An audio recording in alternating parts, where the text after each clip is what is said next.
He is a leader with courage to go first, to put himself a personal risk to upon a glorious path for others to follow. It is none other than a walking role model, our Honorable MD Sir. I request Honorable MD Sir, please come on the dais to share few words with us.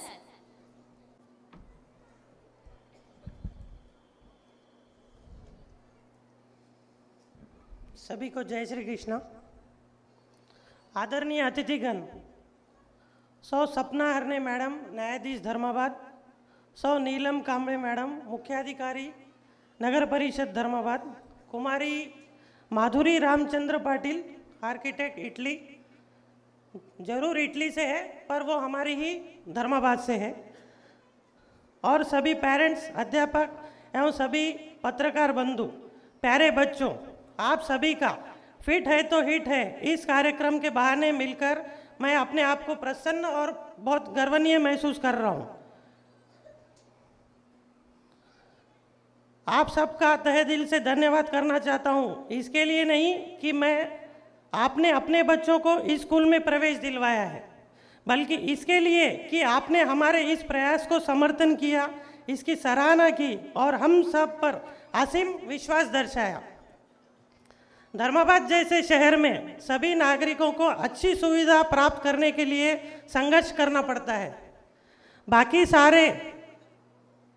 सारों के लिए तो हमें कोई ना कोई विकल्प मिल ही जाता है, परंतु शिक्षा जैसी क्षेत्र में विकल्प ढूंढने के बजाय हमने यहीं पर एक अच्छी पाठशाला की सुविधा हमारे समस्त धर्माबाद तालुका के बच्चों के लिए उपलब्ध कराने की एक कोशिश की है।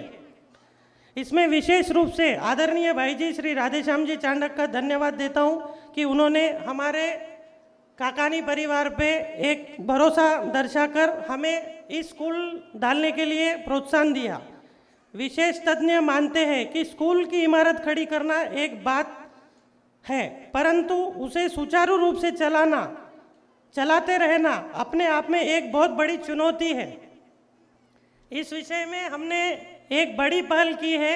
हमारे अध्यापकों का चयन काफ़ी विचारपूर्वक और सतर्कता से किया है।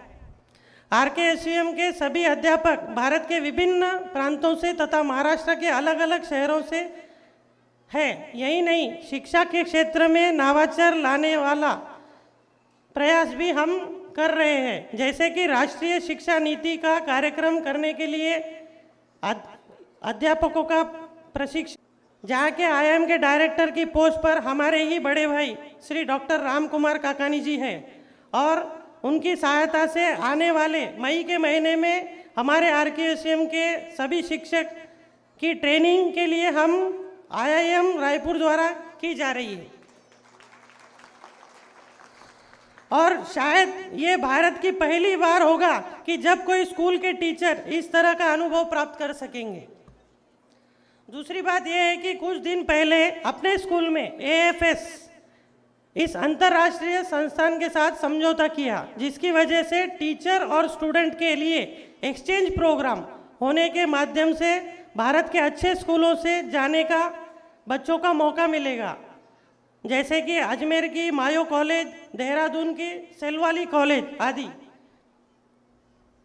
अब आगे बढ़ते हैं। खेल, संगीत और नृत्य जैसे कला के केवल बढ़ावा मिलेगा, बल्कि हमारे बच्चों को एक अच्छे कलाकार बनने का, दुनिया का नाम कर सके, इस उद्देश्य से देश के नामी अंतर्राष्ट्रीय संस्थाओं से जुड़ने का प्रयास युद्ध स्तर पर किया जा रहा है, जिसकी जानकारी हमने 21 जनवरी 2023 को जम्बोरी एनुअल स्पोर्ट्स मीट में सभी हमारे पेरेंट्स को दी है। किसी भी संस्था को सुचारू रूप से चलाने हेतु स्वावलंबन बहाल करना अनिवार्य होता है, जैसे कि अध्यापकों को कार्य करने का स्वतंत्र देना, स्कूल की लीडरशिप के विचारों का समर्थन करना और उन्हें बढ़ावा देना, और संस्था को आर्थिक रूप से सक्षम बनाना, इन बातों का समावेश होता है। बाकी दो तो मेरे हाथ में है, पर तीसरी किसी हाथ में है तो वह भली भांति आप जानते हैं। अगर से पाठशाला को निरंतर रूप से अच्छा चलाना होता हो तो आर्थिक तौर पर उसे सक्षम करने के लिए जिम्मेवारी आम तौर पर आप सभी सामने बैठे पेरेंट्स की होती है। आपसे अपेक्षा करता हूं आप इस विषय पर समर्थन करेंगे। मुझे विश्वास है आप एक जिम्मेदार पेरेंट्स होने के नाते और धर्माबाद के जिम्मेदार नागरिक होने के नाते स्कूल को किसी भी आर्थिक सहायता की सामना नहीं करना पड़ेगा और इस विषय में जो भी निर्णय लूँगा आपसे खुले दिल से मुझे सहकार्य करेंगे। अपने बच्चों के और स्कूल के विकास के लिए थोड़ा बहुत त्याग करेंगे, ऐसी आशा करता हूँ। गत 15-20 दिन पहले पेरेंट्स को एडवेंचर कैंप की जानकारी बच्चों द्वारा अपने पेरेंट्स को दी गई थी, परंतु उसके लिए खुले दिल से पेरेंट्स ने सपोर्ट नहीं किया या भाग लेने में थोड़ा सा हिचकिचा रहे हैं। मेरी इस मंच से सभी पेरेंट्स से अपील है कि आप स्कूल में होने वाले एडवेंचर कैंप को अपने बच्चों को पार्टिसिपेट करने के लिए प्रोत्साहित करें, जिससे कि यह एडवेंचर कैंप हम तुरंत ले सके और बच्चों को इससे बहुत कुछ सीखने को मिलेगा। मुझे पता है आप अपने बच्चों का प्रदर्शन देखने के लिए उत्साहित है, इसलिए आपका अधिक समय न लेते हुए मैं अपनी वाणी को विराम देता हूं और भविष्य में आपका समर्थन मिलता रहेगा मनोकामना करता हूं। फिर से एक बार विनंती का मान रखते हुए आए हुए सभी सम्मानीय अतिथि, हमारे सभी पेरेंट्स, पत्रकार बंधु, स्कूल की ओर से आप सभी का मैं धन्यवाद देता हूं।